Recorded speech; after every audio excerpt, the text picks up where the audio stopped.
Bem, pessoal, boa noite. Vamos, então, começar nosso último encontro antes da prova B1.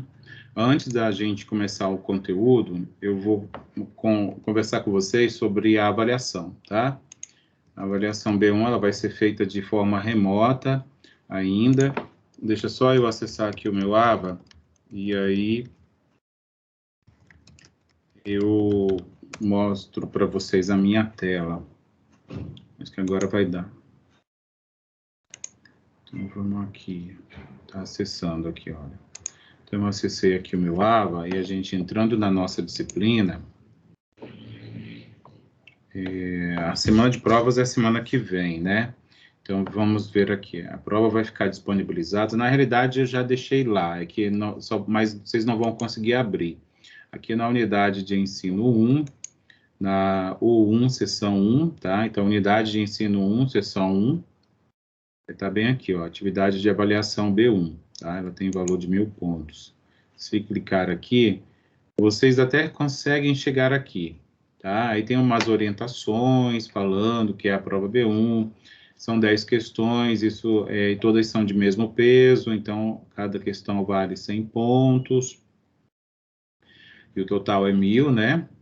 Tem que fazer, porque senão fica ausente, ficando ausente tem que fazer a segunda chamada, tá? Aí gera custo, e aí tem aqui também a questão de você ficar atento, porque só vai ter uma tentativa, tá bom? Só vai ter uma tentativa. Estou aumentando aqui até a fonte aqui da tela, o tamanho da letra.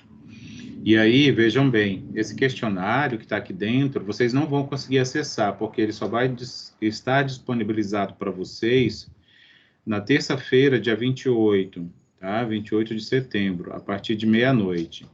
Então, na passagem do 27 para o 28, né, meia-noite e 1, já fica disponível para vocês. E aí, no mesmo dia, se encerra às 23h59. Eu vou conseguir entrar porque foi eu quem criou, né, o questionário. Então, eu vou mostrar aqui para vocês bem rapidinho. Minha dica é que vocês estudem as questões do livro, tá? Façam as questões do livro, porque na prova tem bastante questão do livro. Aí tem lá a questão de múltipla escolha, você vai lá e escolhe uma, você vai para a próxima, questão 2, aí tá aí, né? Estou até mostrando a prova para vocês, antes de vocês fazerem, né? Sei que, aí tá bom, não vou mostrar mais. Lá no final vai ter o botão de... vai ter o botão finalizar tentativa. O que eu estou dizendo? Nesse dia que vai ser a prova, vocês vão poder entrar na prova, olhar a questão, vocês vão poder consultar, né? Porque vocês vão ter aí um período de realização, vão poder consultar o material e sair, não vai ter problema nenhum, tá? Vocês podem entrar e sair na prova quantas vezes vocês quiserem. Só tomem cuidado com o prazo, porque quando der o prazo de encerramento a essa atividade, o sistema fecha, e aí vocês não conseguem mais fazer. E se vocês não enviaram, né, não clicaram naquele botão, não clicarem naquele botão finalizar a tentativa, o sistema vai entender que vocês não fizeram a atividade, ou seja, não fizeram a prova, tá? Então, fiquem atentos. Façam, podem entrar e sair, mas antes do prazo encerrar, cliquem no botão finalizar a tentativa, para que a atividade se encerre, tá? E aí o sistema reconheça como atividade realizada. Tá bom? Então, deixa eu só voltar aqui para descompartilhar. Então, era esse o meu primeiro recado sobre a avaliação, tá? Ela vai estar disponibilizada na semana que vem. Boa noite, professor. Oi, boa noite. Pode falar. Só uma pergunta. Na aula passada, os pontos do primeiro trabalho não tinham entrado. Aí você fez uma retificação lá no trabalho e aí entrou os 500 pontos lá do trabalho. Boa, bacana. Agora foi o segundo que não entrou. Não, o segundo, ele ainda não encerrou o prazo. Eu estava até lembrando disso hoje, aí eu fui olhar. O prazo da atividade é até dia 28. Entendi. Mas aí eu prefiro deixar assim, porque talvez, na realidade, eu vi que eu acho que a grande maioria já fez. Mas eu vou esperar o prazo se encerrar para eu poder fazer esse lançamento, tá? Então fica tranquilo, porque tem até o dia 28 para a gente, para essa nota subir no sistema para vocês. Tá bom? Então, beleza. Então, Obrigado. nada. Professor? Opa, Aline, diga, Oi, querido. o material para a gente estar estudando, né, revisando, é até que sessão que vai sair na prova? Eu não entendi bem, mas eu acho que você está querendo saber a informação da prova. Eu sugiro que você faça as questões do livro primeiro, tá? Faça as questões do livro. Em todo final de sessão, tem 3 questões, não tem? Isso, então 3 questões. E aí, faz essas questões com o material que eu apresentei e com o material que está no livro, é o suficiente para você fazer a prova. Legal. Tá Tá bom? bom, mas sabe até qual sessão que vai ser? É até a 2? Sessão 2? É isso, até a unidade 2. Até a unidade 2. Só a unidade 1 e unidade 2 que a gente vai aplicar nessa avaliação. Tá bom, então. Obrigada. Por nada. Então, vamos lá. Deixa eu só preparar o slide aqui. A aula hoje é curtinha, é só uma sessão. E aí eu, inclusive, vou abrir mais um tempinho a mais para vocês questionarem sobre a avaliação. E aí eu vou falar de novo onde que vai estar a avaliação, porque daqui a pouco chega mais gente, né? Que eu sei disso. E aí a gente deixa registrado na gravação em 2 momentos, né? No começo e no final da gravação, que eu acho que é importante. Assim, eu sempre gosto de deixar no começo, porque, em geral, as pessoas ficam impacientes, né? Em assistir tudo. E aí, se eu deixar para dar os avisos lá no final, às vezes a pessoa que fica impaciente em assistir tudo, ela perde, ela perde os avisos. Né? Eu sei disso porque eu também sou aluno, né? Também tenho que assistir videoaula. E aí, por isso que eu gosto de deixar aviso no começo, mas eu também gosto de reforçar no final. Então, vamos lá para a nossa última sessão, antes da nossa avaliação. Então, vamos para a sessão 4, né? Deixa eu mudar aqui para o apontador a laser. Sessão 4 da unidade 2, vamos falar sobre 2 pontos. O resumo de índices e o sistema do POM. Não esqueçam das atividades, tá bom? Que vocês têm lá no AVA para fazer. Façam o quanto antes para que vocês não acumulem. Eu sei que tem bastante coisa, sei que vocês fazem bastante coisa, né? É bem intenso, né? O sistema que a instituição utiliza para avaliar vocês, porque é avaliação continuada, né? Deixa eu só abrir aqui rapidinho, que tá, uma hora tá calor, uma hora tá frio, uma hora tá um vendaval aqui. Mas é o sistema que a instituição usa, né? Então, vocês precisam acompanhar, tá? Acompanhar para que vocês não se prejudiquem, né? Que a formação de vocês, assim, seja de acordo com a proposta, né? Da instituição, tá bom?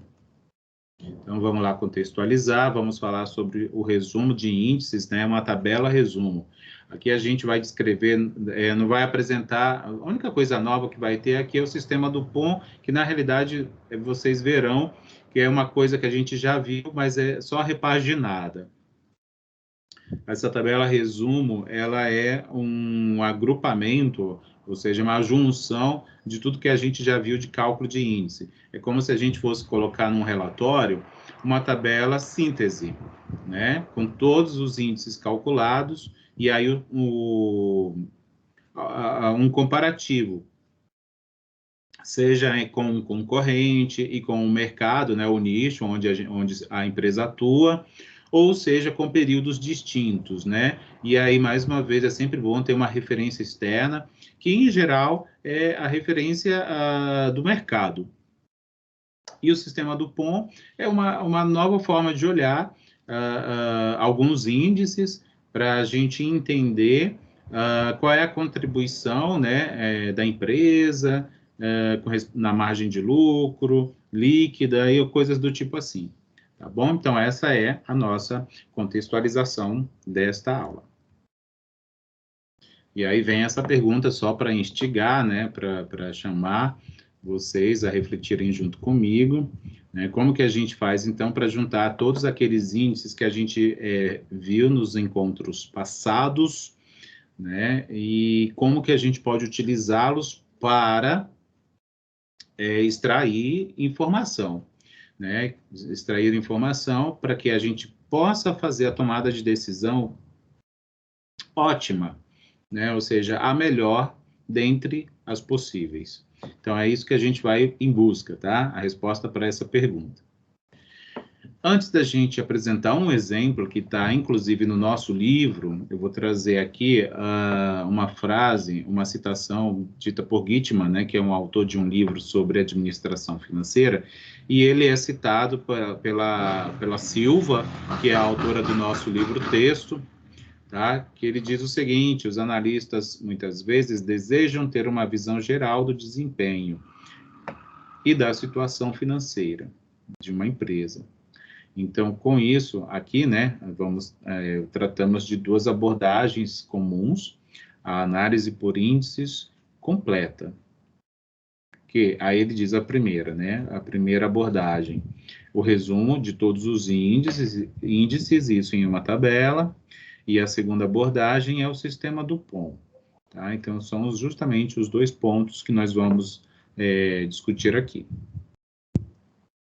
E aí a gente entra nesse conceito, tá? No resumo de índices financeiros. O resumo, ele consiste numa tabela, tá? Então, quando a gente falar aqui dentro da nossa disciplina, tá? Em resumo de índices, a gente vai estar se referindo a uma tabela. Tá? Uma tabela que vai permitir a visualização de resultados, né, dos cálculos feitos, né, dos índices. E com isso a gente vai ter uma síntese, como eu já disse, de tudo que a gente calculou. Né? Olhando para aquilo tudo agrupado, é muito mais fácil da gente fazer comparativos e fazer conclusões. Então, vamos a um exemplo, tá? Um exemplo que está no nosso livro, tá? Vocês podem acompanhar. Essa tabela aqui, ela está disponibilizada no nosso livro, estou com o livro aberto aqui, na página 114 do nosso livro. Então, o que a gente vai, assim, exercitar? A gente vai olhar esses valores que aqui estão, dos índices, né? Percebam que eles estão separados por grupos de índices. Os índices de liquidez, os índices de atividade, os índices de endividamento, os índices de rentabilidade e o índice de mercado. Esse aqui foi um índice que a gente trabalhou pouco, né? Porque a gente não tinha muita informação nos exemplos trazidos pela autora. Mas aqui ela traz alguns valores simulados para a gente interpretar. Então, vamos fazer uma análise de cada um deles. Se tiver muito pequenininho, eu vou aumentar, né? Eu acho que vale a pena. Então, vamos aqui, ó. A gente clica aqui, aí a gente cresce. Então, vejam só. A gente vai começar analisando pelos índices de liquidez. Lembra que eles são dois índices, o liquidez corrente e o liquidez seca, né? E aí, só para a gente lembrar, eu vou fazer uma leitura aqui, tá? Só para a gente lembrar do que eles se referem. O índice de liquidez corrente, que é esse que está aqui na primeira linha, tá? Esse que está aqui, ó, liquidez corrente aqui na primeira linha, ele era calculado dividindo o ativo circulante pelo passivo circulante, tá? E aí, a liquidez seca, ela era calculada... Só um pouquinho, cadê que eu me perdi aqui? A liquidez seca, ela também tinha uma equação bem semelhante, tá? Eu vou voltar aqui só para eu não perder tempo. A liquidez seca, ela era também o ativo circulante, só que ela retirava do ativo circulante os estoques, porque eles não são considerados tão circulantes assim, ou seja, a liquidez dele não é tão... não é tão grande, né? Eu não sei se é grande o termo que eu posso usar, né? Mas a liquidez seca, ela exige uma liquidez mais fluida, né? Vou dizer assim. E aí retirava também as despesas pagas com antecipação.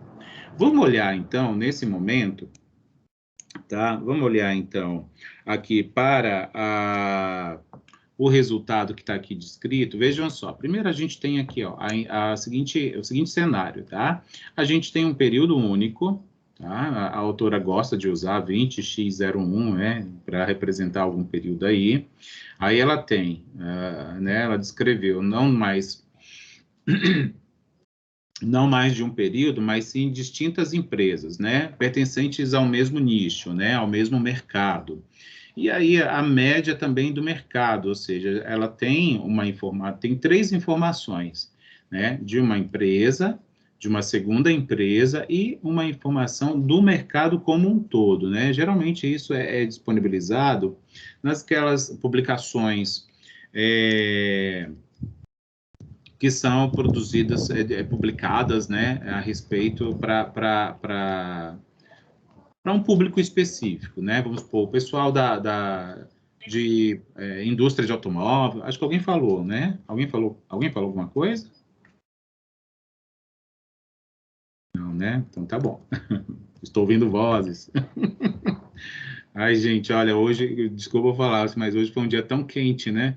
Gente, eu tive uma dor de cabeça terrível, terrível, como eu nunca fazia tempo que eu não tinha tido, que eu não tinha essa dor. Enfim, vamos lá. Mas passou, que bom, que eu tive que tomar um remédio. Então, vamos voltar aqui.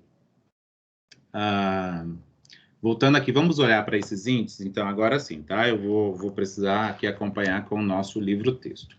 Então, a gente tem aqui, ó, olhando na linha da liquidez corrente, né, que ela é o ativo circulante pelo passivo circulante, ela tem, o índice é de 1,97, tá? E o da empresa B é 2,03. Lembra que tinha uma interpretação assim, que para cada real do ativo circulante, o quanto representava no passivo circulante, né? Quando a gente divide e faz o cálculo desse índice, a gente tem uma medida de quanto os ativos de curto prazo, que são esses que a gente denomina por circulante, eles vão representar no passivo de curto prazo, tá? Então, é essa a interpretação que a gente tem que fazer. Então, olha só, vamos olhar para os números, tá? Vamos olhar para os números, para a gente exercitar esse olhar. Então, vejam só, o que diz aqui a autora do nosso livro? A empresa A apresentou liquidez de 1,97, a empresa B de 2,03, né? Aí a pergunta que ela faz, né, que a gente tem que se fazer quando a gente olha para 2 valores. Qual das empresas está melhor com relação a este indicador, né, já que é ele que eu estou avaliando nesse momento? Percebe que tem um terceiro valor aqui de índice, que é o da média do setor, né, do nicho, né, é do mercado. Vejam só, aqui na tabela tem uma classificação já atribuída, tá? Não, esse trecho aqui, ele não digamos assim, ele não é obrigatório, né? Os valores, sim, isso poderia estar fora, poderia estar num texto, por exemplo, seguido abaixo da tabela, né? Escrito por escrito, mas também da forma como está apresentada aqui está bom. Então, qual foi a avaliação aqui feita? Né? Quando a gente olha para a média do setor e tem esse valor aqui de 2,05, olha a conclusão feita. A empresa A tem um índice de liquidez corrente aceitável, está abaixo, né? Abaixo da média do setor, e a empresa B tem um índice considerado bom, está muito próximo, né? Está muito próximo. Então, vamos entender isso aí. Por que está classificado como aceitável e por que a outra está classificada como bom? Bem, por que a gente classificou, né? Fazer essa classificação de maneira coerente é o que chamamos de análise de indicadores, tá? É o que a autora diz. De modo geral, vamos chamar de aceitável. Então, é o caso da empresa A, tá? O índice de liquidez corrente menor que 1, Tá? Não é o caso aqui, né? Não está menor que 1. Porque se tivesse menor que 1, isso queria dizer que a gente tinha muito mais no passivo do que no ativo, né? E isso, de certa forma, não é muito bom, porque isso torna a empresa, lembra quando a gente usou aquele termo alavancada?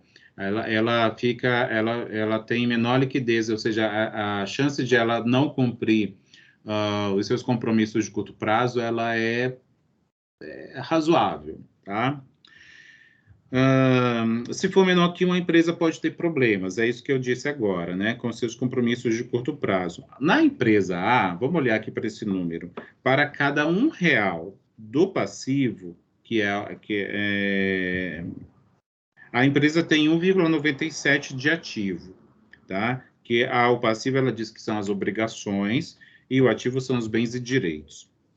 Na empresa B, olhando ainda para esses dois valores, tá? A empresa tem 2,03 de ativo. Por isso, a empresa B está melhor, tá? Ela apresenta um menor risco do que a empresa A, né? De risco de não cumprir os seus compromissos de curto prazo. Vamos olhar agora por isso que está classificado desta forma, tá? Empresa A como aceitável, empresa B como bom. Vamos olhar o outro índice, tá? O liquidez seca. Lembrando, como é que é calculado o índice de liquidez seca? Ele era o ativo circulante subtraído do estoque, que para esse índice ele não é tão líquido o suficiente, não é líquido o suficiente para ser considerado parte do ativo de curto prazo, né? E também as despesas pagas com antecedência. Elas são retiradas desse termo do ativo circulante e são divididas pelo passivo circulante, tá? Só para a gente lembrar a fórmula. Vamos, então, olhar para os valores. 1,51 para a empresa A, 1,48 para a empresa B. O setor tem média de 1,42. Quando é comparado este número com a média do setor, a empresa A fica classificada como bom, né? Então, ela tem um índice de liquidez seca bom. A empresa B, que tem 1,48, comparado com a média do setor, também fica classificada como bom. Aí a gente precisa entender por que ficou essa classificação, né? O índice de liquidez seca, ele vai seguir os mesmos critérios, né, da liquidez corrente, com a exclusão do que eu já falei, né, estoques e despesas pagas com antecipação, tá? A empresa apresentou liquidez seca de 1,51, né, ou 1,51, e a empresa B de 1,48, ambas classificadas como boas porque o índice é maior que 1. Tá? Porque o índice é maior que 1. Lembra qual era a interpretação que a gente tinha? Também era a mesma coisa, né? De cada R$1 lá do ativo circulante com a extração desses dois itens que eu citei, né? O quanto representaria do passivo circulante. Mas tem uma interpretação a mais, uma informação a mais que a gente pode extrair daí, tá? Diz o seguinte, como a gente retirou estoque, né, desse cálculo, o que é possível afirmar? A empresa A tem menor estoque, tá? Ela tem menor estoque. Como que eu sei disso, né? Como que eu sei disso? Porque aqui continuou sendo maior, né? Batendo o olho aqui, ó, batendo o olho aqui e olhando para o B, parece que foi retirado muito mais, olha, quando a gente olha daqui, ó, daqui para cá, teve essa mudança porque foi retirado né, o valor do estoque e de despesas pagas, tá? Então, a gente pode, se a gente levar em conta o que a gente tem feito, considerando que não existe, né, o pagamento antecipado de despesas, então, essa diferença se dá unicamente pelo estoque, né, o valor de estoque. Então, vejo que a mudança foi muito maior aqui no B do que no A. tá? De 1,97 para 1,51 é uma diferença, uma redução menor do que de 2,03 para 1,48, tá? Por isso que é possível, né? A gente tem uma indicação, a gente não tem certeza, tá? A gente não tem certeza, mas tem uma indicação, tá? De que a empresa A tem menor estoque porque foi um custo, um valor subtraído menor. Então, se é menor o valor, possivelmente o estoque é menor, tá? Considerando desta maneira, com este raciocínio. Porque o índice de liquidez dela seca é maior. É por isso, né? Como eu já afirmei. Isso pode indicar que a eficiência operacional da empresa A é melhor, tá? Porque ela tem menor estoque, assim. A gente poderia já pensar lá no giro, né? No giro de estoque. Parece que gira mais, mas a gente vai ver mais para frente. Certo? Então, mesmo, apesar de, né? Aqui já é uma análise complementar que a gente faz aqui, tá? Mas percebam que são valores próximos, né? E maiores que a média. Então, né? De certa forma, né? Aqui também, ó, teve da média do setor, também teve uma redução grande, né? Assim, no geral, que a gente pode afirmar que parece que tem uma contribuição importante aqui de estoque, né? Certo? Vamos para os índices de atividade? Os índices de atividade são esses aqui, né? O giro do estoque, o prazo médio de recebimento, o prazo médio de pagamento e o giro do ativo total. A gente já viu como calcula cada um deles em aulas passadas, tá? Vou comentar um pouquinho como eu fiz assim com os de liquidez, tá? Para a gente também não ficar muito cansativo, mas a gente precisa entender uma tabela como essa, que é justamente o índice, né? É a tabela resumo, né? De índices, a síntese. Então, vamos olhar primeiramente para o giro do estoque, né? Ele lembra que ele mede a velocidade em que os estoques são transformados em vendas, tá? Então, ele não tem uma regra geral de qual número é bom, né? Mas por isso que a gente precisa ter um ponto de referência, né? Neste momento aqui, a gente tem como referência a média do setor, tá? Então, vejam só, o giro do estoque da empresa A é 7,2 e o da empresa B é 6,8 e a média do setor é 6,6. Vamos só olhar já qual é a classificação atribuída para as empresas com relação ao setor, né, em relação a este índice. A empresa A é classificada como bom, o índice, e a empresa B também. Aí a gente pergunta, por quê, né? Então, vamos comentar isso aí, né? A empresa A tem giro de estoque 7,2, como eu já afirmei, melhor do que a concorrente, né? Então, tem a empresa B no caso, né? Que é 6,8. Melhor porque gira mais, né? Então, quanto maior for esse valor, mais, vamos dizer assim, melhor é o cenário, tá?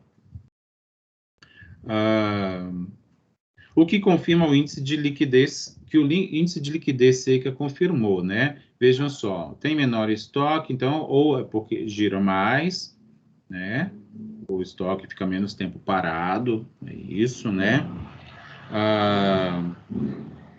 Que foi o que a gente observou, assim, como uma tendência, né? Aqui na liquidez seca. Então, veja só, diz assim, a empresa A, na empresa A, o estoque é renovado pela venda 7,2 vezes ao ano, que é o valor do índice. E na empresa B é mais lento, então tem um menor giro, né? Percebe que a média do setor é menor que ambos. Por isso, mesmo assim, né, quando a gente olha a comparação aqui dentro, a gente diz que o ar é melhor. Mas quando a comparação é desses dois com a média, a gente afirma que ambos estão melhor que o mercado onde elas atuam, tá? Então, é por isso que acabou, mesmo assim, ficou sendo classificado como bom. Vamos olhar o próximo. Prazo médio de recebimento. Tá? Esse índice, ele mede o número médio de dias em que a empresa recebe os valores vendidos a prazo de seus clientes, tá? Vejam só. Vamos olhar para os valores. Aqui eles são dados em média de dias, né? Prazo médio. Prazo, é tempo. Então, a empresa A tem prazo médio de recebimento de 59, né? Vamos considerar como sendo dias, né? 59 dias. A empresa B, 44. E a média do setor é de 45, tá? Vejam só a avaliação, como ficou dada para esse indicador para ambas empresas. Empresa A foi considerado um indicador fraco, tá? Um prazo maior, né? Então, é considerado prazo bem maior que tanto quanto B, quanto A, ou a média.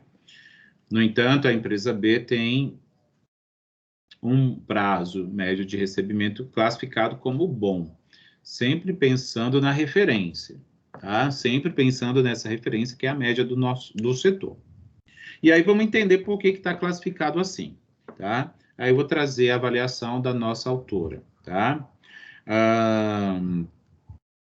A empresa A ficou classificada como fraca porque o prazo médio de recebimento do setor é de 45 dias. A gente está nessa linha aqui, ó. Do setor é a média do mercado, né? E a empresa B, porque tem essa média de 44 e está muito próxima aqui.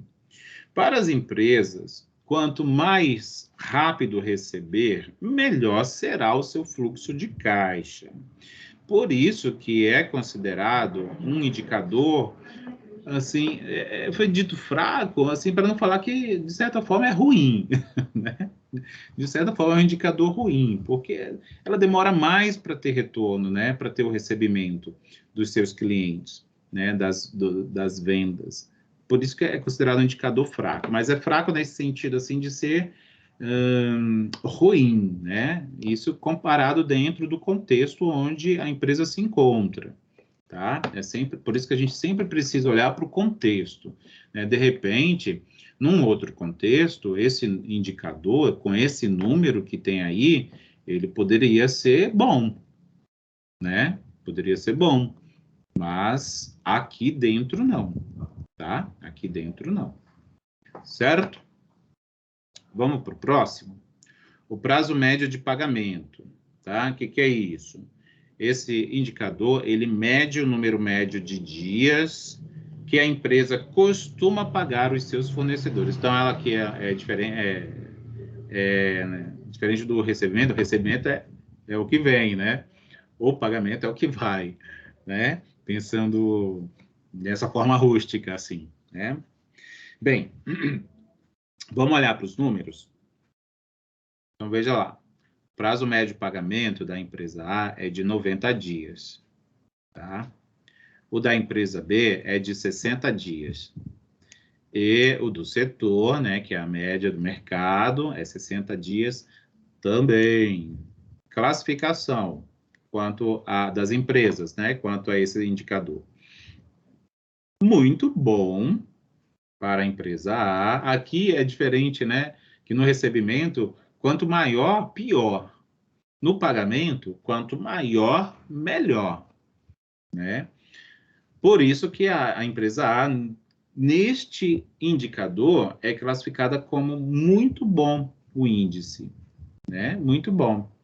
O B é bom, tá? É bom, porque ele está igual à média do setor. E aí vamos entender, né? Por que A é muito bom, por que o B é bom, tá bom? Vamos lá. A empresa A paga seus fornecedores numa média de 90 dias, né? Então, eu vou só puxar mais um pouquinho aqui para a gente ver o nome do indicador, né? Tá aqui, 90 dias. A B em 60. A empresa A foi classificada como muito bom esse índice, porque o prazo médio de pagamento do setor é de 60 dias. Então, com relação à referência, ela demora mais para pagar, ou seja, ela fica com mais recursos, né? por mais tempo, né? E depois ela paga, ou seja, ela tem um prazo maior para pagar. Né? Ela consegue um prazo muito maior, né? De 30 dias aqui, é um prazo razoável, né? Bem razoável. É provável, né? Aí que tô lendo, tá? Aqui o que a nossa autora diz. É provável que com isso a empresa A consiga dar maior prazo de pagamento para os seus clientes. Então vejam só, o que essa frase está dizendo aqui para a gente, ó? Talvez isso aqui seja refletido aqui, ó, tá? Porque ela tem mais tempo para pagar, por isso ela consegue dar um maior prazo para os seus clientes para receber, né? É legal isso, né? Porque a gente consegue ver que essas coisas, esses valores, eles impactam um no outro, né? É bem interessante. E aí, quando a gente junta todos esses números, a gente consegue ter uma visão ampla, uma visão macro, uma visão holística, né? Do cenário financeiro da empresa, né? De uma empresa, né? Vamos supor que a gente esteja aqui dentro da empresa A e a gente está olhando para o concorrente e também para o mercado onde a gente atua, né? Então, vamos lá. Onde que eu estava? Tá aqui, né? Viu como não podemos, olha só a frase que ela traz, viu como não podemos avaliar um índice isoladamente? Quando eu li essa frase, eu fiquei pensando, que legal, é muito bacana. Eu confesso que eu estudei pouco sobre isso, assim, eu não sou especialista, né, em contábeis, em administração financeira, mas eu tenho estudado bastante para estar aqui com vocês, né, compartilhando conhecimento, e é por isso que eu gosto que vocês participem, porque agrega no meu conhecimento, principalmente, mas é bem legal porque isso reflete muito no trabalho que eu faço no meu dia a dia também. Não sei se eu já contei para vocês, mas eu tenho a formação, eu sou estatístico e eu sou matemático também, tá? Então, eu já tenho essas duas graduações. E eu tenho um trabalho em que eu atuo como analista, tá? Então, eu faço análise de dados. Eu trabalho na Faculdade de Medicina da Unicamp. E lá a gente recebe dados, né, das pesquisas que são feitas ali dentro da faculdade, no CAISM, que é o Hospital de Saúde da Mulher, do HC, né, que é o Hospital de Clínicas, e aí aqueles dados chegam para a gente e a gente tem que dar o tratamento adequado, fazer isso que a gente faz aqui, né, análise de dados. A gente está analisando dados, calcula lá uma série de medidas, né, faz modelagem e tal, e é legal porque a gente lá também, a gente faz exatamente esse exercício que a gente está fazendo aqui, tá? A gente pega esses valores, ó, olha para um, olha para outro, e tenta ver qual é o impacto de um no outro, e por que que esse é bom, por que que esse é ruim, por que que um determinado resultado é preocupante, coisas do tipo assim, ou é muito satisfatório, né? É sempre bom a gente ter esse olhar analítico para as coisas, porque isso nos ajuda a entender o que os números querem nos dizer, né? Todo esse exercício que a gente faz aqui com esses cálculos, eles não devem ser à toa, né? A gente tem que dar valor a isso, porque dá trabalho, né? E também porque toma um tempo, né? A gente despende tempo, e porque a gente tem um objetivo com isso, né? E que esse objetivo seja alcançado, que é entender a dinâmica, né, financeira, né, do negócio, né, dos negócios em si. Tá bom? Então chega de discurso. Vamos ver aqui o próximo, tá? Vamos olhar para o giro do ativo total. Deixa eu ver onde que ele está aqui. O giro está aqui, achei, tá? O giro do ativo total. O giro do ativo total, ele indica a eficiência com que a empresa transforma os seus ativos em vendas, tá? Então, é isso que ele vai refletir. E ele é um valor, né, dado entre 0 e 1, ou a gente multiplica por 100, a gente fica entre 0 e 100. No caso aqui, ele está dado em número decimal, tá? Então, lembre que essa coluna aqui é da empresa A, tá? Que já ficou lá para cima, sumiu. E aqui da empresa B, aqui da média do setor.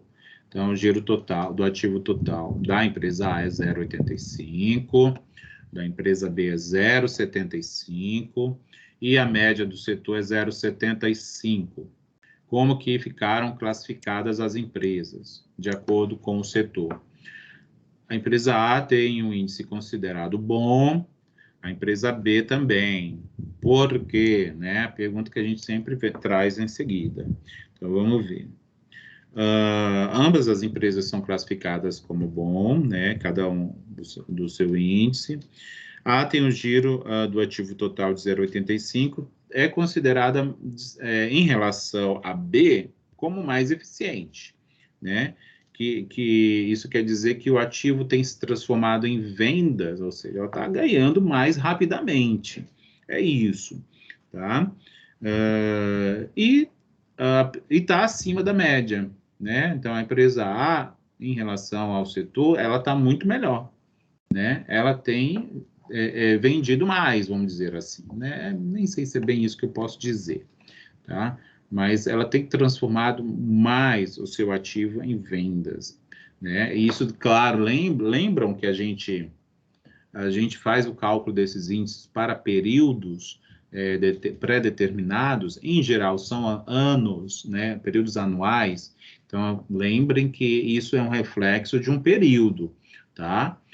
Então, a gente está exercitando esses cálculos, tudo pensando ao ano, tá? Então, vamos lembrar que é sempre assim. Tá bom? Gente, se vocês tiverem perguntas, se eu estiver falando bobagem também, pelo amor de Deus, me interrompam e me corrijam. Tá bom? Quiserem contribuir também, fiquem à vontade, porque aqui a gente está num momento de aprendizagem conjunta. Beleza? Então, vamos lá para o próximo conjunto de índices, que é são o conjunto de índices de endividamento. Tá bom? A gente trouxe aqui dois índices, que eram aqueles de relação, né, basicamente, sobre o capital próprio e sobre o passivo total, né, e aí é o capital de terceiros em relação a cada um desses elementos aí. Tá bom? Eles estão aqui apresentados no formato percentual, tá bom? Então, vamos olhar aqui para esse primeiro, que é a relação do capital de terceiros sobre capital próprio. Para a empresa A, esse índice tem valor de 41%. Para a empresa B, esse índice tem valor de 32%, menor, né? Então, já temos aqui uma diferença de quase 10 pontos percentuais, né? A média do setor é de 45%, é maior do que o das duas empresas que a gente está avaliando. Vamos ver a classificação. Para a empresa A, esse índice é dito bom. Para a empresa B, também. Apesar de serem menores do que o setor, ambos estão considerados como bons. Por quê, né? Vamos ver aqui o que diz a nossa autora. Aqui, a relação capital de terceiro sobre o capital próprio, né? Ela vai medir a proporção de dívidas, né? Com bancos, com fornecedores, etc. Em relação ao capital que é investido por sócios, tá? Por sócios. De forma geral, quanto maior for essa relação, maior o risco. Então, é menos da metade, né? Então, menos de 50% de cada um, inclusive do B aqui, bem menor. Então, esse aqui é um índice que quanto menor for, melhor, né? No fim das contas. De forma geral, quanto maior essa relação, maior é o risco de não cumprir, né, os compromissos. Que aí é onde surge aquele termo que a gente já citou, né, de alavancagem, né? Ela diz assim, mais alavancada estará a empresa. Imagina se aqui fosse 70%, o risco da empresa se tornar alavancada, né, ou se tornar inadimplente, né, acho que não se tornar alavancada, né, se tornar inadimplente, solvente, né, também, é maior. Então, quanto maior esses valores, mais alavancada estará a empresa. Então, por isso que ambos, né, vamos pôr um ponto de corte aqui, se a gente pensar que menos da metade do capital de terceiros representa o capital próprio, né? Ou seja, menos é dos outros. Vamos pensar assim, né? Grosseiramente. Por isso que estão classificados como bons. Tá? Vamos ver o próximo. Relação do capital de terceiros sobre o passivo total, né? O que é isso aí? Deixa eu encontrar aqui. Aqui, achei. Mede proporção de dívidas sobre o passivo total, né? Então, beleza. Na empresa A, vamos olhar esses números, 62%, na empresa B, 55%, e no setor, 60%. Como que ficou classificado aqui? A empresa A ficou um índice dito aceitável, e a empresa B, um índice bom. Por quê, né? Sempre a pergunta que vem. Então, vamos lá. Vamos entender por que ficou assim classificado esse índice para cada uma. A empresa A tem 62%, ou seja, como é que a gente faz a leitura disso aí? De cada R$100 de todas as obrigações da empresa, 62 seriam recursos, são recursos devidos a terceiros. Tá? Então, aqui vamos dizer assim, então deve mais, né? Deve mais. A empresa A realmente aqui está acima, inclusive dos 50%, se a gente olhar aqui, né? Aqui também. Tudo bem, está classificado como bom porque o mercado tem uma média de 60%. Né? Percebam que se esse número aqui fosse menor no mercado, né, ou no setor, certamente essa classificação seria outra, né? Seria outra, porque a referência aqui já não está tão boa, né? De 60%. É engraçado isso, né? É engraçado assim, desculpa falar, né? Não é engraçado. É interessante, esse é o termo certo. É muito interessante. E aí me faz lembrar muito da perspectiva, né? A gente interpretar as coisas dependendo da perspectiva que a gente tem, né? Então, a gente, em geral, que aí é onde vem os preconceitos, né? A gente tem o nosso conhecimento e a gente julga, né? As coisas, é natural nosso julgar as situações, sejam profissionais, sejam pessoais, né? Com o que a gente tem de conhecimento prévio. Isso é justamente esse olhar contextualizado. É muito interessante. Rentabilidade, vamos olhar aqui, vamos falar sobre os índices de rentabilidade. Temos a margem de lucro bruto, margem de lucro operacional, margem de lucro líquida, temos o retorno sobre o ativo total, o ROA. Inclusive, o ROA ele vai ser usado lá no sistema do POM. O ROE, né, que é o retorno sobre o capital próprio, também a gente vai utilizar lá no sistema do POM. Vamos, então, começar olhando para a margem de lucro bruto. A empresa A tem o valor de 32%, a empresa B tem o valor de 30%, o setor tem média de 30%. Como que estão avaliados? Né? Está avaliado esse indicador aí para cada um. A empresa A tem um indicador bom, dito bom, a empresa B também, tá? A empresa B também. Aí vamos lá, vamos entender, né? A gente precisa entender por que que é bom, né? Por que que 32% é bom de rentabilidade, né? De lucro bruto? Por que que 30% é bom de lucro bruto, né? Lembra o que que é o lucro bruto? Ele divide o lucro bruto pelas vendas líquidas. Ambas empresas foram classificadas como tendo índice bom. A empresa A vai apresentar margem de 32% e a B de 30%. Por causa, né, na realidade, a autora aqui não explica ao certo, mas é por conta do nosso mercado aqui, né, do nosso nicho. Ele tem um lucro bruto de 30%, só ver aqui. E a empresa A, se a gente fosse dizer, mas não tem, o A não está um pouco acima, tá? Então, de certa forma, ela tem um lucro bruto maior, né? Mesmo que seja só em 2%, mas ela tem, né? Mas ela tem. Então, beleza. Esse número aqui, ele não diz, esse indicador, ele não traz muita informação, porque está tudo muito parecido, né?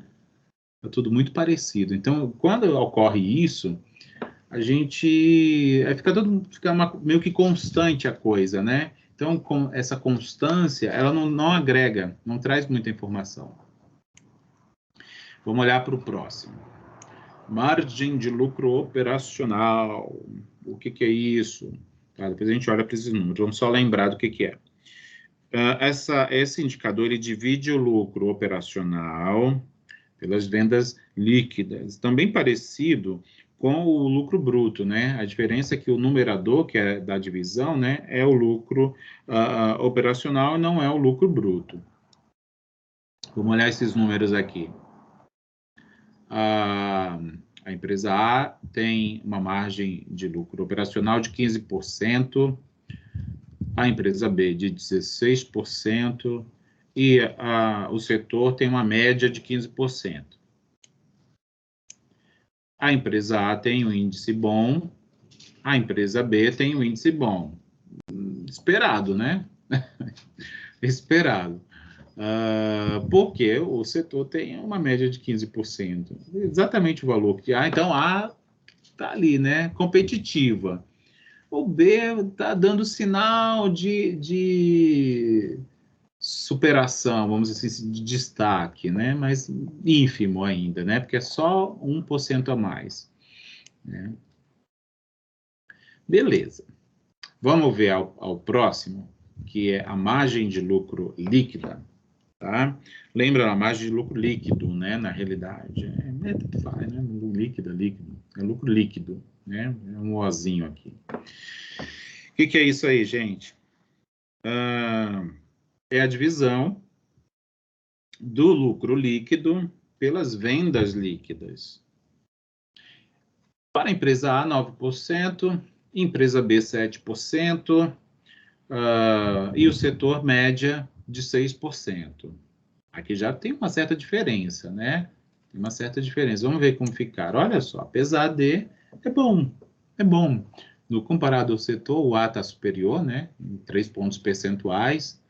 O B também está superior em 1 ponto percentual, né?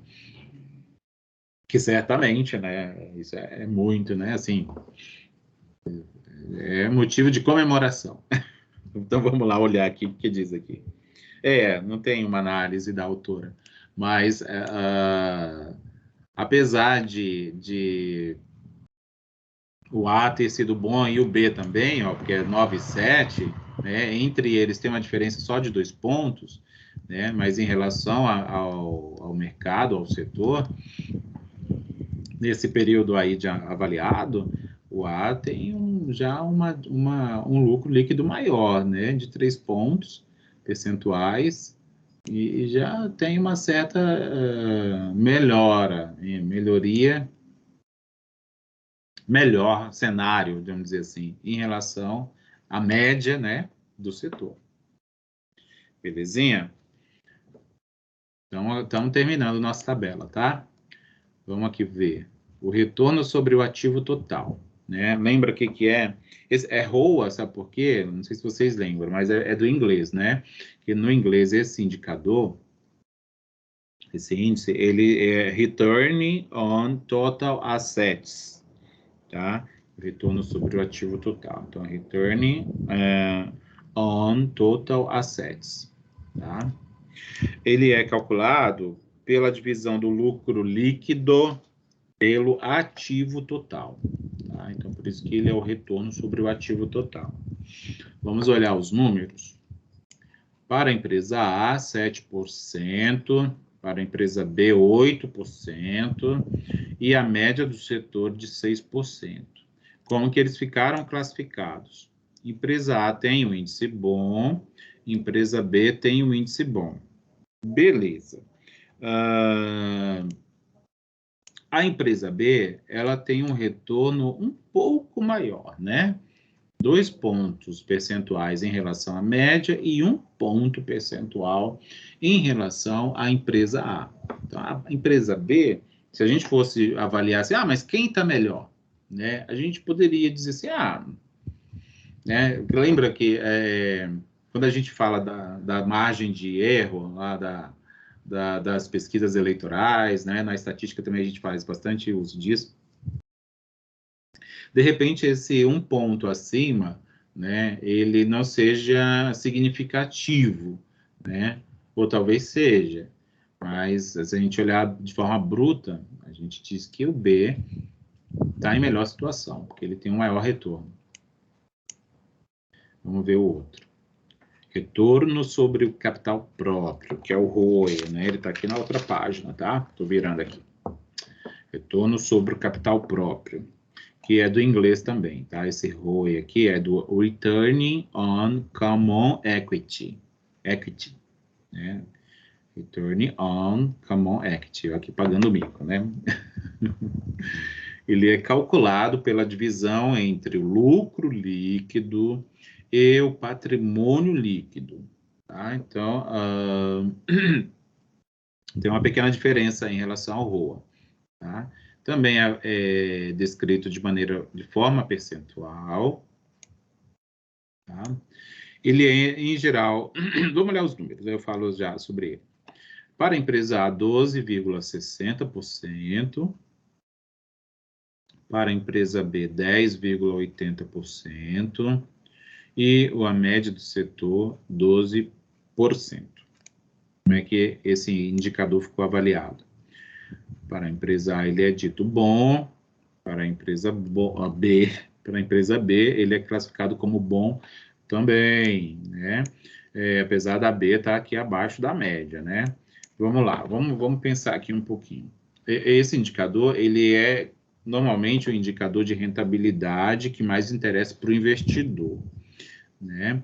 Então, se a gente pensar com o olhar do investidor, a gente pode pensar assim, a empresa A, ela está dando um melhor retorno, então eu vou investir nela, né? Se a gente pensar assim como o investidor. Quanto maior esse índice, melhor vai ser a rentabilidade, então, do investidor, né? Por isso que eu estou concluindo isso dessa forma, tá? Ambas as empresas foram classificadas com um índice bom, né? Por causa da média do setor, né? Lembra que a gente sempre tem como parâmetro a média do setor, né? E é aquilo que eu já falei. Se a média do mercado ou do setor for, gente, começou um vendaval aqui. Deixa eu fechar aqui a janela. Estou próximo da janela, estou fechando. Se a média do setor fosse, né, os números do setor fossem diferentes, possivelmente essas classificações aqui seriam outras, tá? Então, a gente sempre é muito específico, né? É muito contextualizado, assim, é como se estivesse olhando para uma situação única, né, ou específica. Né? Acho que o único é muito pesado, né? Falar em única. E aí, vamos olhar para esse índice de mercado. Como a gente não exercitou muito ele, né? Eu vou trazer aqui o que a autora diz, tá? diz assim, ó, finalmente, o índice de mercado que avaliamos é o índice da relação de preço pelo lucro, né? O preço em relação ao lucro. Para a empresa A, esse índice é de valor 11,1, para a empresa B, 11,5, o setor tem média de valor 12. Com isso, classifica tanto o índice da empresa A como aceitável e da empresa B como aceitável também. Por quê? Também é um índice dito bem interessante para o investidor, então o investidor né, ele olha para esse índice quando ele quer investir em um negócio, tá? São classificadas ambas como aceitável porque ficaram um pouco abaixo da média do setor, né? A está bem mais abaixo, quase 10 pontos, né? Quase 10 pontos, quase 0,9, eu exagerei, né? 0,9, quase um ponto, né? Não 10, quase um ponto, percentual abaixo. E a empresa B, meio ponto, né? Então, ela, de certa forma, está mais próxima aqui. Mas, por estarem abaixo, né? Possivelmente por esse ser um índice muito importante, e aí a análise, a classificação é mais rigorosa, né? Então, por isso são considerados ambos como aceitáveis, né? Ah, tá bom, mas melhora, né? Melhora se possível. E aí, gente, essa é a tabela exercício, né? É uma tabela resumo de índices, né? É claro que existem outros, né, que poderiam ser colocados aí, né, mas como a gente está treinando a produção de índices que vão compor o balanço patrimonial e o demonstrativo, aquela DRE, né, de receitas resultados do exercício, desculpa, de resultados do exercício, né? Então, esses aqui são os índices que compõem esses dois relatórios, tá certo? Se alguém quiser falar alguma coisa, por favor, fique à vontade. Enquanto a gente vai para o outro, né? Vamos então para o sistema do POM. Tá legal? Podemos então prosseguir. Então, vamos lá. Bem, mais uma citação do Gitman, tá? Que a nossa autora traz. Gitman, ele definiu o sistema do POM como sendo um sistema utilizado para dissecar as demonstrações financeiras, então, assim, destrinchar, né? Seria nesse sentido. De uma empresa, obviamente, mais uma com o mesmo propósito, né? De sempre. Avaliar a situação financeira da empresa. Como tudo aqui, né? Tudo que a gente está fazendo aqui, o que a gente quer com tudo isso que a gente viu de conceito, de definição, de cálculo matemático, de tabela, né? Análise horizontal, análise vertical, e dentre outros lá, que a gente viu. Tudo isso a gente tem um objetivo só, né? Um objetivo único. Avaliar a situação da empresa, né? Bem, o sistema do POM, né, o sistema do POM de análise, né, que é o termo completo, ele junta a DRE, né, a demonstração de resultados do exercício, e o balanço, né, como a gente já fez ali naquela tabela resumo de índices, né, aqui também não vai ser diferente. Não se assustem, né, coloquei esse gatinho aqui, com esse olhão aqui, tipo assim, oi, né, uma brincadeirinha. Bem, ele vai reunir a margem de lucro líquido, então vamos pegar esse indicador, né, que está lá naquela tabela, né, e vamos utilizar, né, que a gente viu esse conceito. Lembrem que a margem de lucro líquido, ela vai medir a rentabilidade, né, da empresa sobre as vendas. E aí, juntamente com o giro do ativo total.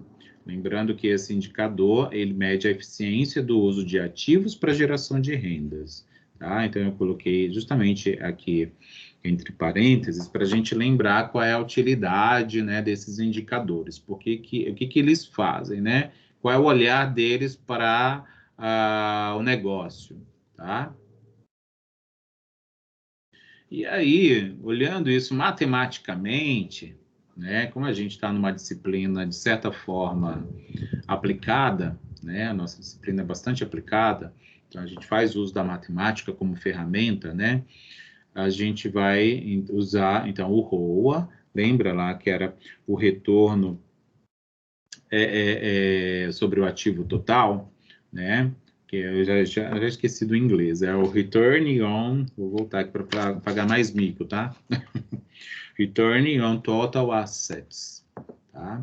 Ele é um produto, tá? Lembra que antes, a gente calculava o ROA como sendo o lucro líquido dividido pelo ativo total, né? Era uma outra fórmula matemática. Aqui, dentro do sistema do POM, a gente vai olhar para ele, né? A gente vai calcular esse índice. Se a gente usasse os mesmos relatórios, tá? Vamos pensar assim, o mesmo balanço, a mesma DRE, né? A gente teria que chegar no mesmo resultado, tá? Se fosse a divisão, como eu disse aqui, lucro líquido dividido pelo ativo total, ou então margem de lucro líquida multiplicada pelo giro do ativo total, a gente deveria chegar em valores próximos ou iguais, tá? Se a gente usasse os mesmos relatórios. Tá? É só uma outra maneira da gente olhar, né, para isso. Porque da forma como a gente olha aqui, tá, a gente vai ter uma outra interpretação. Quer ver o que ele diz aqui? Ó? O sistema do POM reúne a margem de lucro líquido, que mede a rentabilidade, já falei, né? Vamos ver um exercício aqui, tá? Um exemplo, desculpa. Aqui, ó, tá aqui, ó, é isso. Com esse exemplo aqui, a gente consegue fazer uma interpretação do que esse índice repaginado, vou dizer assim, quer dizer. Tá? Então, vamos considerar que a gente tem num relatório esse índice de margem de lucro líquida nesse valor, tá? De 7,2% ao ano. Tá? Vamos considerar o nosso período usual, tá? Anual. E aí a gente tem um giro de ativo de 0,85. Se eu não me engano, esse aqui é o mesmo valor que estava lá na nossa tabela, né? A margem de lucro líquida não era essa, tá? Mas a gente tinha esse 0,85 lá. Tá? Então, dado aqui, considerando dentro desse sistema do POM de análise, lembra que o ROA, que é o retorno sobre o ativo total, ele é o produto entre esses dois indicadores que eu tenho aqui em cima, né? Então, ó, posso fazer essa multiplicação dessa forma, o número está em percentual, não teria que transformar em decimal. Foi a primeira pergunta que, quando eu vi essa conta, que eu me fiz, sabe? Porque, em geral, a gente transforma para decimal, né? Pode das duas maneiras, tá? Eu fui também procurar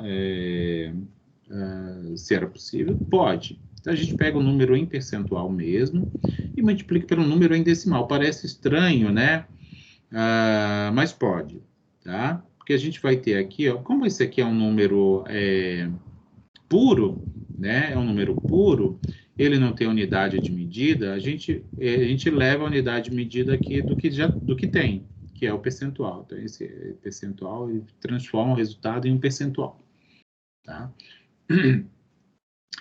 Se a gente não tivesse deixado do jeito que está, se a gente colocasse aqui o 0,0072, é isso? Não, 0,072, né? 0,72.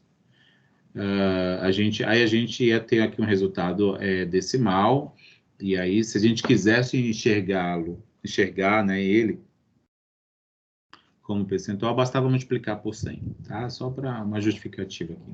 Então, 7,2 vezes 0,85, isso dá aproximadamente, né? Se vocês fizerem na calculadora, acho que vai ter mais casas decimais aqui, tá? Mas eu mantive só até a segunda casa decimal, então 6,12%. O que a gente retira de informação desse resultado?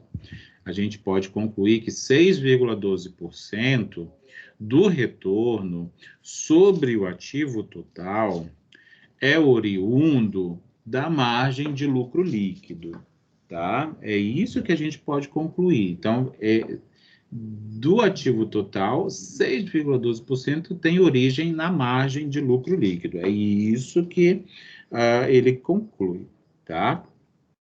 Aí a autora diz o seguinte, assim, quer ver? É possível o gestor, da maneira como esse índice está sendo calculado, né, o ROA, né, dentro aqui do sistema do POM de análise, o quanto do retorno é oriundo da margem líquida, que é o que a gente já interpretou aqui, e o quanto provém da atividade da empresa, né? Neste caso, ela está afirmando que a empresa foi ineficiente, possivelmente porque essa margem aqui, esse retorno está pequeno, tá? Aí pode ter sido uma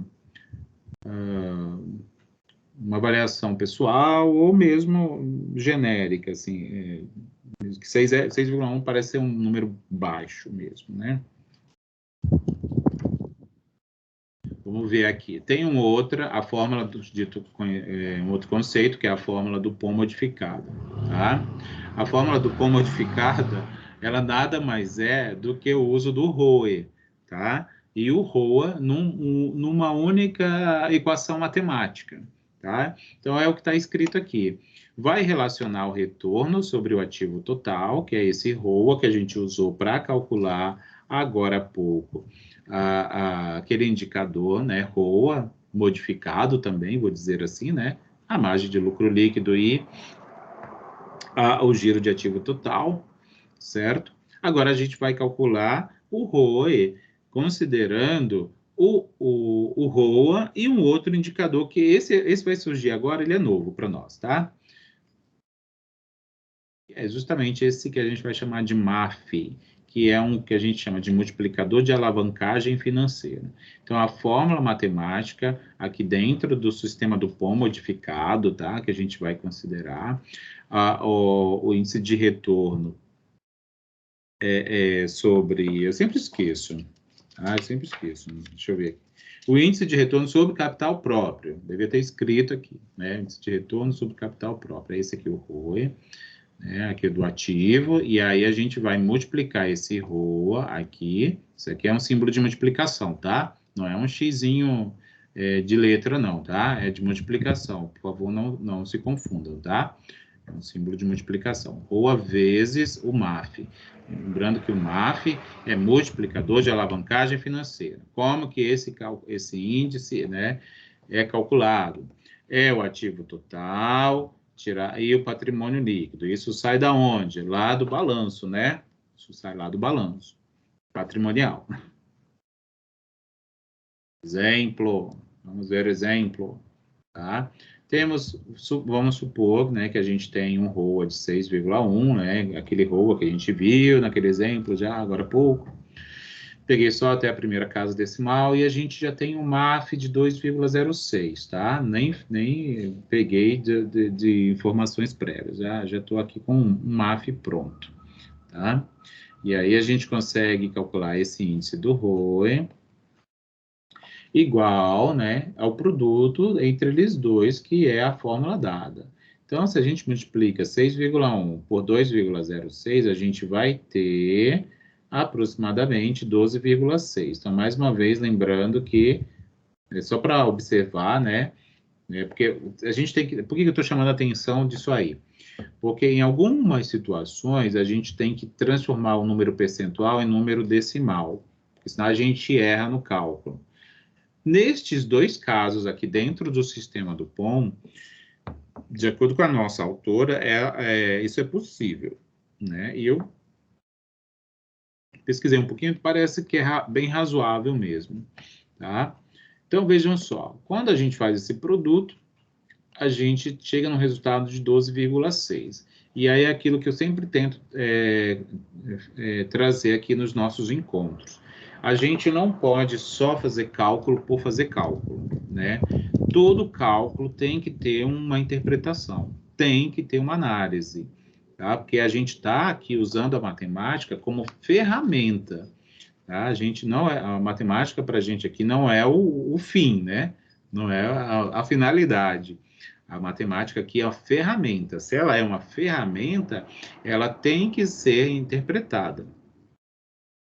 Qual que é? Então, diz assim, o retorno sobre o capital próprio, o ROE, de 12,6% é o resultado numérico dessa conta, é explicado pela eficiência da empresa em gerir os seus ativos, ROA de 6,1%, e pela alavancagem financeira de 2,06 vezes. Lembra que a alavancagem, né, da empresa justamente é uma forma de medir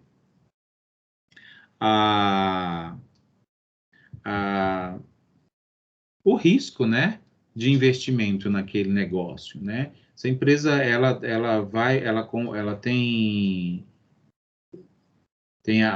um risco grande de se tornar insolvente, ou seja, dá calote, né? No fim das contas.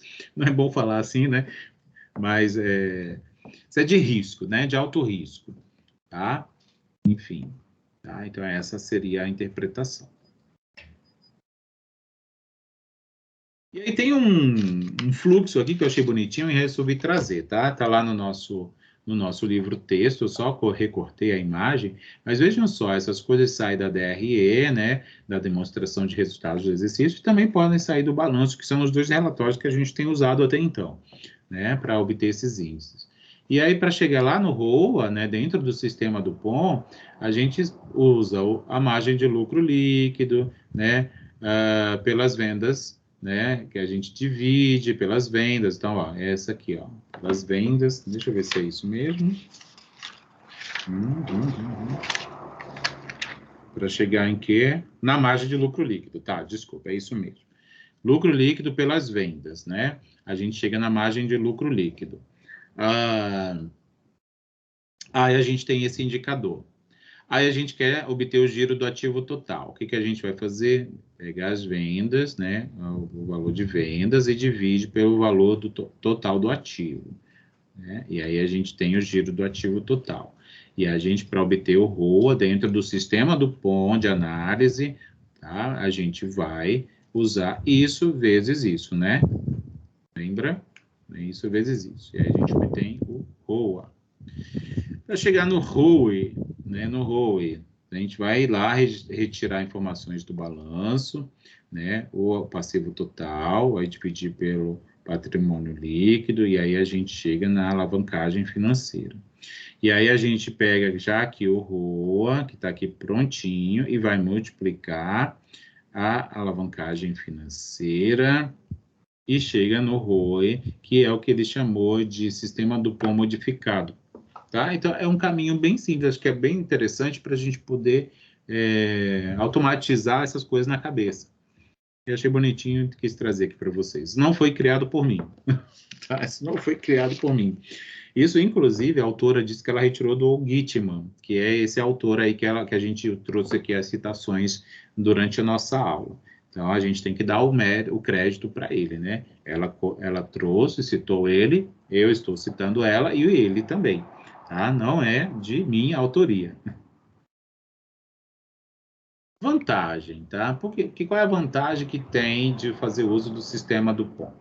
É que ele vai permitir que a empresa tenha o desdobramento do seu retorno, tá? Essa é uma frase que eu retirei do nosso livro, sobre o capital próprio, em um elemento sobre o lucro, né? E esse elemento nada mais é do que a margem de lucro líquido, né? Então, até eu errei aqui, né? Margem de lucro líquido. Um elemento de eficiência, que é o giro do ativo total, e um elemento de alavancagem, né? Que aí é aquele MAF, tá? Então, assim, a vantagem é que ele usa, obtém esses, vamos dizer assim, os índices, aqueles índices de análise de forma muito mais rápida. Até porque muito do trabalho já foi feito, né? Então, de certa forma, fazer uso de trabalho que já foi feito anteriormente. E é isso, né?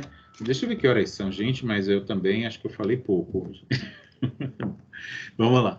A gente trouxe uma tabela resumo de análises, né, de índices. Eu tentei aqui exercitar as análises, olhar para esses valores. Eu sei que isso aqui é nada diante do que a gente tem que fazer, tá? Mas que seja um ponto de partida para todos nós, vocês, futuros contadores, ou que já atuam na área, ou que irão atuar, né? Os administradores também, que vão partir para a área financeira, né? Ou que não, mas que vão ter esse conhecimento de qualquer forma, né? Enfim, tudo que é trazido aqui certamente vai agregar na formação de vocês, tá bom? E aí a gente trouxe essa tabela de resumos de índices, tabela resumo, né, de índices, com aqueles índices todos que vimos nas aulas prévias a esta aula, e fizemos um Frankenstein, digamos assim, né? Juntamos tudo. E aí vimos um pouquinho do que é esse sistema do ponto de análise, que nada mais é do que o uso daqueles índices de retorno, né? Modificados, né? O ROA, visto como um produto entre a margem de lucro líquido e o giro do ativo total, e o ROE, visto como o ROA, né? O retorno sobre o ativo, e o MAF, que é aquele alavancagem, né? Medida de alavancagem. Isso é chamada de fórmula modificada, né? Que é o Dupont modificado. Então, basicamente, foi isso que vimos aqui. Nossa autora, de onde eu tenho extraído todo esse material para produzir os slides, né? Todo crédito a ela.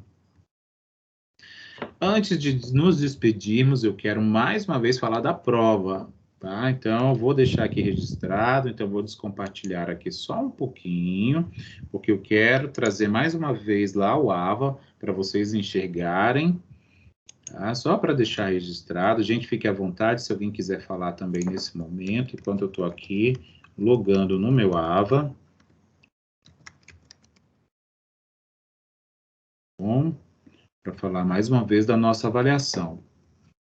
Minha dica é que vocês façam todos os exercícios da unidade 1 e unidade 2 do livro, tá bom? Porque muito que está na prova está lá. Deixa eu compartilhar aqui com vocês a minha tela. Está aqui o meu AVA. Deixa eu só fechar aqui um pouquinho. Então, tá aqui, vamos entrar na nossa disciplina. Então, vejam só, deixa eu aumentar aqui. Tá? Então, vocês vão entrar aqui na unidade de ensino 1, tá bom? E aqui na seção 1 é onde estará a prova. Aqui na aula. Tá vendo a aula aqui, ó? Então, tá aqui, ó. Atividade de avaliação B1. Ela ainda não está disponível para vocês, tá? Vocês vão enxergar esse link aí, tá? Mas vocês só vão conseguir chegar até aqui, tá? Porque o botão para entrar só vai estar disponível só vai permitir vocês entrarem no dia 28 de setembro, tá? Mas aí tem aqui, se vocês quiserem abrir, vocês conseguem chegar até aqui, ó. Tem umas instruções. O valor da prova é de 1.000 pontos, são 10 questões, todas de mesmo peso, ou seja, cada uma vale 100 pontos. Fique atento ao prazo de encerramento, para vocês não perderem, porque se vocês não enviarem, né, não clicar naquele botãozinho finalizar a tentativa, ou não acessar a prova, vocês ficam como ausentes, e aí vocês precisarão fazer a segunda chamada. A segunda chamada tem um custo, né? Então, evitem isso aí. Fiquem atentos quando terminarem, revisem antes de enviar, tá? Porque vocês só têm uma tentativa permitida, tá bom? E fiquem atentos ao encerramento, tá? Vai abrir no dia 28, à meia-noite e 1, e vai fechar no mesmo dia, 23 horas e 59 minutos. Então, vocês terão por 2 minutinhos a menos de 24 horas, né? Para fazer essa prova aí, tá? Vocês podem entrar na prova, ver as questões, podem sair, não vai dar problema, tá? Porque eu lembrei, eu esqueci de falar isso com vocês nas atividades. E aí, eu não sei se foi nessa turma ou foi na outra turma de metodologia, que teve uma aluna que eu passei um artigo para fazer uma resenha, e aí ela ficou preocupada, mas e se eu entrar, eu não vou conseguir sair, eu vou ter que finalizar. Eu falei, não, você pode entrar, olhar a questão, olhar as questões, e sair sem clicar no botão finalizar a tentativa, não tem problema nenhum. Mas vocês têm que ficar atentos, tá bom? De quando finalizar, clicar no botão. Clica no botão finalizar a tentativa. Tem que clicar. Se não clicar, o que vai acontecer? Ausente. Tá? E aí, segunda chamada vai pagar, tá bom? Então, evitem isso aí. E também o prazo, tá? Vocês podem entrar e sair dentro do prazo, tá? E aí, mais outra dica. Não deixem muito próximo do encerramento, porque o sistema vai estar, olha, sobrecarregado. Então, tentem fazer o quanto antes, tá bom? Bem, era esse o meu recado quanto à prova. Tá? Deixa só eu descompartilhar aqui. E aí, compartilhar o meu slide novamente, só para dar um... Opa! Um tchau. Tá bom? Muito obrigado, gente. Deixa eu só encerrar a gravação aqui, que aí vocês ficam mais à vontade para falar.